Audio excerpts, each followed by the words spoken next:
27 जून को सैटेलाइट की कुछ तस्वीरें सामने आई जिसमें बड़ा खुलासा हुआ। इन तस्वीरों से पता चलता है कि अमेरिका के हमले के बाद एक बार फिर ईरान अपनी परमाणु साइट को शुरू कर रहा है। दरअसल इन तस्वीरों के जरिए साफ तौर पर देखा जा सकता है कि ईरान ने इस भूमिगत परमाणु परिसर में स्थित एक टनल के प्रवेश द्वार को फिर से खोल दिया है, जिसे पहले सील कर दिया गया था। इस टनल को दोबारा खोलने के कारणों पर कोई आधिकारिक पुष्टि अभी तक नहीं हुई है, लेकिन ये घटनाक्रम ऐसे समय में आया है जब ईरान और अमेरिका के बीच परमाणु तनाव चरम पर है। CNN की एक रिपोर्ट के मुताबिक अमेरिकी जॉइंट चीफ ऑफ स्टाफ के चेयरमैन जनरल डैन कैन ने सीनेट को बताया है कि इस्फहान साइट पर हाल के अमेरिकी हमले में बंकर बस्टर बम का इस्तेमाल नहीं किया गया था। इसके बजाय एक अमेरिकी पनडुब्बी से टॉमहॉक मिसाइलें दागी गईं, क्योंकि इस्फहान की परमाणु फैसिलिटी इतनी गहराई में छिपी है कि बंकर बस्टर बम अप्रभावी साबित होते। अब अमेरिका के इस बयान के बाद ईरान ने फोर्डो परमाणु साइट पर खुदाई भी शुरू कर दी है। मैक्सार की 27 जून की सैटेलाइट तस्वीरों में ये देखा जा सकता है कि फोर्डो साइट पर मिट्टी हटाने वाली मशीनें और ट्रक के साथ JCB काम कर रहे हैं। ये वही साइट है जिसे अमेरिका ने अपनी बमबारी में निशाना बनाया था। इजराइल का अनुमान है कि ये गतिविधियां उस संवर्धित यूरेनियम को निकालने की कोशिश हो सकती हैं जिसका अब तक कोई पता नहीं चल सका था।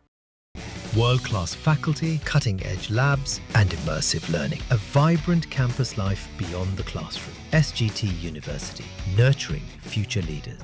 इस मामले पर अमेरिकी विदेश मंत्री मार्को रूबियो ने कहा है कि फोर्डो में 60% तक समृद्ध यूरेनियम मौजूद था, लेकिन ये तय नहीं है कि हमला होते समय वो वहां था या नहीं। वहीं इस बारे में अमेरिकी रक्षा मंत्री पीट हेग्सेथ का दावा था कि हमारा हमला सटीक था और हमने साइट की क्षमताएं खत्म कर दी हैं। वहीं IAEA ने भी बयान जारी कर कहा है कि फोर्डो के सेंट्रीफ्यूज फिलहाल ऑपरेशनल नहीं है, लेकिन एजेंसी ने यह भी बताया कि स्थिति की असल जानकारी स्थल का निरीक्षण करने या भरोसेमंद खुफिया इनपुट से ही मिल सकेगी। साथ ही इसके बाद अमेरिकी राष्ट्रपति डोनाल्ड ट्रंप ने 27 जून को ईरान के खिलाफ फिर से कड़ा रुख अपनाने की बात कही है। जब उनसे पूछा गया कि वे जरूरत पड़ने पर ईरान के परमाणु ठिकानों पर दोबारा हमला करेंगे तो उन्होंने साफ शब्दों में कहा, हाँ बिल्कुल, बिना किसी सवाल के।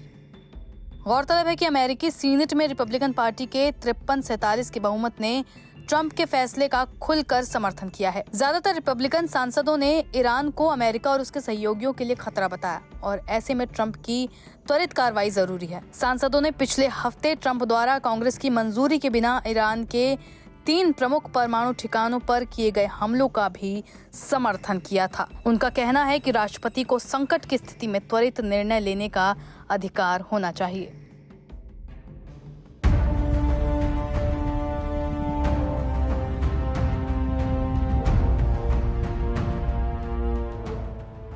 अमेरिका ने हाल ही में ईरान के परमाणु कार्यक्रम को निशाना बनाते हुए एक बड़ी सैन्य कार्रवाई की है, जिसमें फोर्डो, नतांज और इस्फहान जैसे प्रमुख परमाणु ठिकानों को टारगेट किया गया है। लेकिन हैरानी की बात यह है कि ईरान के सबसे महत्वपूर्ण और संवेदनशील परमाणु ठिकाने इस्फहान पर कोई खास नुकसान नहीं हुआ। ये वही जगह है जहां ईरान का सबसे बड़ा यूरेनियम भंडार रखा गया है। सवाल उठता है कि अमेरिका के पास दुनिया के सबसे शक्तिशाली बम होने के बावजूद इस ठिकाने पर लगभग हमला नाकाम क्यों रहा। पेंटागन के मुताबिक इस्फहान का परमाणु ठिकाना जमीन के इतने अंदर बना हुआ है कि अमेरिका के सबसे ताकतवर बंकर बस्टर बम भी वहां तक नहीं पहुंच पाए। इसीलिए अमेरिका ने इस ठिकाने पर हवाई बमबारी की जगह टॉमहॉक मिसाइलों से हमला किया। हालांकि एक्सपर्ट्स का मानना है कि ये हमले केवल सतह तक सीमित रहे और अंदर मौजूद महत्वपूर्ण परमाणु सामग्री तक नहीं पहुंच पाए। अमेरिका की खुफिया एजेंसी का अनुमान है कि इस्फहान में ईरान का करीब 60% संवर्धित यूरेनियम भंडार छिपा है। ये संवर्धित यूरेनियम किसी भी देश को परमाणु हथियार बनाने की क्षमता दे सकता है। इसका मतलब है कि इस्फहान पर हमला नाकाम रहने से ईरान की परमाणु ताकत पूरी तरह खत्म नहीं हुई है। कहां गया यूरेनियम? रिपोर्ट्स की माने तो ईरान ने हमले से पहले कुछ यूरेनियम को इन ठिकानों से दूसरी जगह शिफ्ट कर दिया था। Aim right, achieve big. At KR Mangalam University, we provide you the platform to turn your dreams into reality. At KR Mangalam University. हालांकि इसके बावजूद अमेरिकी राष्ट्रपति डोनाल्ड ट्रंप ने दावा किया कि कुछ भी नहीं हटाया गया था, लेकिन एक प्रेस ब्रीफिंग में शामिल सांसदों ने स्पष्ट किया कि यूरेनियम की सटीक मात्रा और स्थान की जानकारी फिलहाल किसी के पास नहीं है।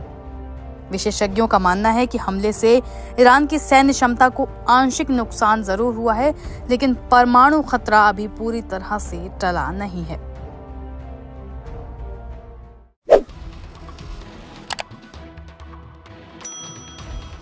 तेरह जून को जब पश्चिम एशिया में तनाव अपने चरम पर था, उस वक्त एक बड़ी खबर ने अंतर्राष्ट्रीय मीडिया में हलचल मचा दी थी। खबर थी कि ईरान के 3 शीर्ष सैन्य अधिकारी admiral Ali Shamkhani, general Ismail Qaani और जनरल अब्दुल रहीम मुसीवी इस्राएली मिसाइल हमले में मारे गए। यह हमला 13 जून को हुआ था। इस्राएल द्वारा ईरान के फोर्दो, नतांज और इस्फहान स्थित परमाणु व सैन्य ठिकानों पर हमलों के बाद दुनिया भर में खबर फैली कि इन हमलों में ईरान के बड़े सैन्य चेहरे अब नहीं बचे। इस्राएली मीडिया और कुछ पश्चिमी पत्रकारों ने इस दावे को बड़ी रणनीतिक जीत करार दी। कहा गया कि ईरान के 20 पदस्थ सैन्य अधिकारी और परमाणु वैज्ञानिक मारे गए, लेकिन अब जब इनमें से एक एक कर 3 को जीवित देखा गया तो सब हैरान हो गए। सवाल खड़ा हुआ कि क्या ईरान ने किसी रणनीति के तहत इनके मौत की खबरों पर चुप्पी साधे रखी? इस्राएल ने जब ईरान पर स्ट्राइक शुरू की तो ऐसा लगा कि जैसे ईरान का आगे क्या होगा। अमेरिका समेत कई पश्चिमी देशों के न्यूज चैनलों ने इन खबरों को खूब तोल दिया कि अब ईरान के कई कमांडर नहीं बचे। लेकिन कुछ ही दिनों में ईरान ने आधिकारिक पुष्टि की एडमिरल अली शमखानी जिंदा है। उन्हें कुछ चोटें आई थी, लेकिन आईसीयू से ठीक होकर बाहर आ चुके हैं। उन्होंने कहा, हम जिंदा हैं और तैयार हैं।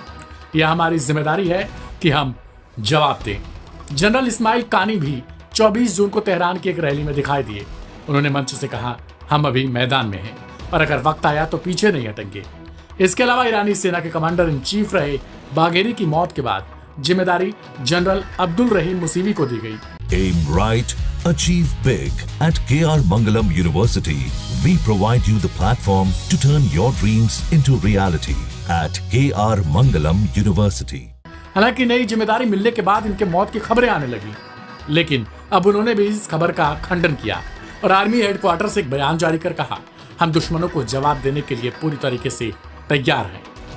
यानी कुछ ही दिनों में यह स्पष्ट हो गया कि ये खबरें सिर्फ अफवाहें थीं और ये तीनों अधिकारी जिंदा हैं, जिनके मौत की खबरें पश्चिमी मीडिया ने खूब चलाई थीं।